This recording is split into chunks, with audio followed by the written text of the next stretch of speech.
Hey guys, in this video I'm going to be creating a town for my players and for my current setting, which is Virelia. It's a dark fantasy setting. I'm going to be using NPC Forge AI to build this, and this is the seed, so this is the idea that I got. It's going to be a town called Daswallow. I have three ideas here. It's going to be foggy, it's going to be next to a river, and it's going to have a disease problem. And then with this information I'm going to build 6 NPCs with 3 relationships among them, and then 9 plot hooks and 3 quests. So the idea is to create the beginning, so to speak, of this town, Daswallow, where my players will probably end up spending probably 4 to 6 sessions in total. Okay, so let's go to NPC Forge, which is where we're going to build everything. And as always, we're going to start with a world element. But before that, you have to make sure that your campaign setting is always set up. When you join the app and you log in, you'll experience an onboarding process for you to create your first campaign and some items and some entities inside it. But we already have our campaign and we have some NPCs from the previous videos and some locations. But I'm gonna go to world elements and I'm gonna be creating the city. It's already created because I made it earlier, but I'm gonna go through the process again so you can see it. Okay. So in order to create a world element, you just click here and then you choose the type of entity you want to create. In my case, I will go for town, and then here I will basically put the instructions to build the city. So I will basically put create a city called Daswallow that is foggy next to a river and has a disease problem, right? And once that is done, all these fields will be written, and I basically end up with this over here, which I have all the information. I have the description, the details, population, main industry, leadership, etc., etc., everything that I need, right? So now if I click here on preview, as you can see, I have here the main information for the town that I can use as reference for my sessions, and I will use to create now the locations and the factions. Okay, so now that I have here the world element, I'm going to go to locations and factions, and I'm going to open it in a new tab. And I'm going to click on Force Location, and I'm going to create it manually because I don't want to create it with AI because I already have it here. So I basically open here the preview, and I'm going to copy everything in order to create this location. I'm going to copy exactly everything except for the leadership. Why am I doing that? Oops, I didn't copy. I'm doing this because then when we create NPCs, what's going to happen is that the engine, the NPC Forge engine, the Forge I like to call it, will basically take everything that the location or faction has and create an NPC that makes sense in the world, okay, and makes sense if that NPC is living in that location. So I'm not going to copy the hidden threats. I don't think this is, well, this could be, yeah, alright, why not? Not of locations, yeah, I'll also copy it. So as you can see, basically populating this, I'm creating manually, and I'm populating this location with all this. And now the name is Daswallow, and I'm going to create it. Alright, I have it here, 0 NPCs, which is fine. But now I think I'm going to create some factions, because if I'm not mistaken, there were some factions over here. Local events, local quirks. Where were they? Well, we do have some NPCs here that we can create later, but I don't see any factions that we can create, because sometimes in the leadership here section, sometimes we get a faction instead of NPCs directly or names. So what I'm going to do is to create a guild, a faction for the city, for the town, right? So I'm going to do that. So I'm going to create a new world element. I'm going to go with guilds and generate. And now what I'm going to do, I'm going to go back here, to the tab, because I need to open the information of Daswallow. And I'm just going to copy this. And I think I'm going to create a guild of apothecaries, right, of alchemists or herbalists for this disease town, right? Because it has, a blood curse going on here and many grim and difficult things. So actually The Bleeding Markets, a secretive weekly gathering at dusk. I think, no, these are the local events. So let's go with, I'm going to write here a little prompt, because this is what I wrote. A group of apothecaries and healers that want to stop the blood curse happening at Dashwallow. And now I'm going to copy the description, the main description that I got here from the world element, this one. So the engine has more information on where this group is, doing the thing. So now we wait until it generates. And there we have it. So the Crimson Veil Apothecaries. Crimson, yeah, we're talking about blood, so I guess that's a proper name. So as always, if I don't like something, I'll just have to make sure that I read everything. I'm not going to do it for the purposes of the video, but I always read through everything and then edit the things that I don't like or change them. In my case, I'm going to create, and I'm going to add an image. You always have to create the entity first and then you add the image. And the image is basically for your reference and then also to share with the players if you like it. But sometimes it's just better to grab the image from a different URL and then put it here, or you can always create your a custom prompt to build something more to your style. Alright, so I have here the guilds, and now I need to create a faction based on this guild. So I'm going to do exactly the same. I'm going to copy basically everything. Yes, so there you go. And then I go to factions this time and force faction, create manually, and I copy everything here, right? Another name was Crimson Veil Apothecaries. There you go. And then I create a faction. So I already have a faction and a location created and the two world elements with all the information that I'm going to need for my sessions. And now it's time to create some NPCs. So the way we're going to do that, we're going to go to NPCs. These are different NPCs from other locations and other videos that I have, other locations. And then I'm going to go to Quick Forge. And the first thing I want to see, I have here the location, and I'm going to have here the guilds opened. And I'm going to go through here. As you can see, we have leadership. So we have a council of 3 leaders in this town, in this blood curse town. And I'm going to create first the Elder Selvin, a once respected apothecary turned reluctant leader. So if this person is an apothecary, I don't know if I'm pronouncing that correctly, I'm going to copy that here. And then I'm going to choose that's one of the location, and the faction is... It makes sense that it belongs to this faction, to this guild, the leader of the city. So I'm going to force him and see what we get. Alright, here I have him. Let's save him. Weird. This is good that happens, okay? Weird hands, weird person, so I'm going to just generate this again. I don't know if going to a custom prompt... I'm going to try to generate the portrait again, because I feel those hands, the AI sometimes does weird things with the hands. This is better, so I'm going to save him. This is a bit better, I guess. So basically the portrait is for you, for a reference, and also to share with your players if you want to. With my players, in my case, we use a lot of imagination, but we always like to have something as reference. This is a good way to do that.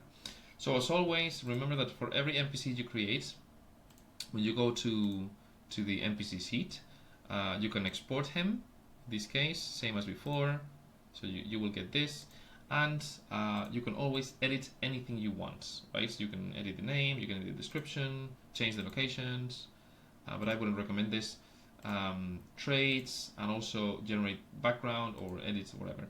For NPCs that are more important or that become more important in your lore, or your players interact more with them, it's always better to generate this again or make it longer. You can do that by just copy and pasting here in the DM assistant, and it'll help you create a longer one. You could just do it yourself, or you can just generate it again and it'll be a longer backstory. So let's say that maybe I want this apothecary to be more relevant.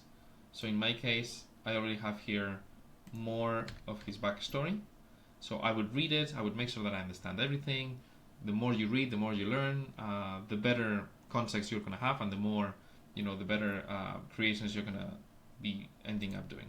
So let's say that I like him, and let's go back because I'm gonna generate another one. This case, I'll go with Captain Jorin Thale, head of the town's ragged militia. So let's copy this. Again, Daswallow and the faction. No faction now, because I don't want him to become... Actually, I'm going to make a woman, so human female, in her 40s. Let's go with this. And let's forge. Okay, and there we have her. Jorina Thale. So let's have her. As always, we can edit, we can do anything we need. I like the scar. This doesn't look like a scar, it looks like a painting, but it's fine. And there you go, with the traits and everything I need. Alright, next up is, let's create another one. And Sister Velira, a stoic cleric of a forgotten silent god who tends to the afflicted. Let's go. No faction. No faction. Let's keep her like that. Alright, so here I have her. There you go. Now Forgotten God. Alright. Let's go with her. And then, I already have 3. Now I'm going to check the guild to see, you know, the leaders are here. So a council of 3 elders, known as the Blood-bound Triad. Isolde the Marin, a former temple healer turned alchemist. So I'm going to build these 3. Again, Quick Forge here, Daswallow, but now they belong to the Crimson Veil Apothecaries. Let's go, let's see what we get. Alright, a bit scary. Isolde Marin. Interesting. Weird hands, but I guess I'll keep them for now. And let's create the other 2. Garrick Thane, a grizzled field medic with knowledge of cursed elements. There you go. I'm doing dark fantasy, so basically all my NPCs are going to be human or human-like, but sometimes I like to, you know, put some other races here and there because they still exist, but they were, you know, persecuted and basically killed. So let's make him a dwarf. There you go. Okay, so there you have him. Everything. I will have to read everything and then I'll go through everything later, but for now it's good. And let's see what we have left. Seraphine Veil, secretive scholar versed in lost divine remedies and glyph lore. This sounds interesting. And I think I'm going to add he is a vampire. Why not? Let's make him a vampire. Okay, too scary, I think, but looks amazing, looks sick. Alright, so let's go back. And now that I have, if I go to locations and factions, I'm going to refresh this. I go to Daswallow. I already have here my 6 NPCs that belong to Daswallow. I think I said, yeah, 6 NPCs, so that's perfect. And now I'm going to start creating some relationships between them. Alright, so I'm going to go to relationships, but first let's think. So this is the leader, right? This is kind of the... So this was the Marrowed Elder Selvin. Once respected apothecary. So maybe he... I feel like he can have a relationship with this vampire. And maybe what I'm going to do is to make the background a bit longer. Because I want the relationship between these two to be... to generate some nice plot hooks that are amazing. So again, I'm not going to read everything, but basically I would basically read and understand, but for the purpose of this I'm not going to. And then relationships, I'm going to create a new relationship here. Primary NPC, Selwyn Fowler, I think it was, right? No, Elder Selwyn. So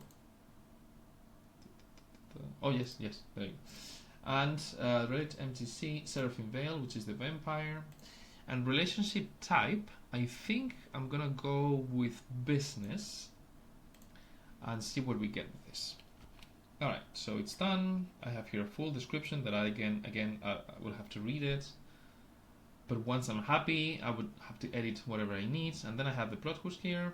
I'm gonna save the relationship, and then here I have it. So the plot hooks are: Selwyn discovers a new glyph inscription between Taswallow that could either stabilize or amplify the blood curse. He must convince Seraphine to join an expedition into the catacombs. So that's an amazing quest right there. But Seraphine's secret hunger grows stronger. That's amazing. So this is an amazing plot hook for your players. In my case, for my players.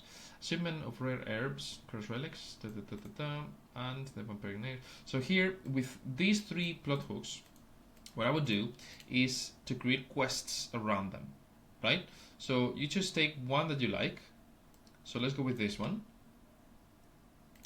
I go to quests, and now the way this works is you go, in this case, Selwyn, quest template.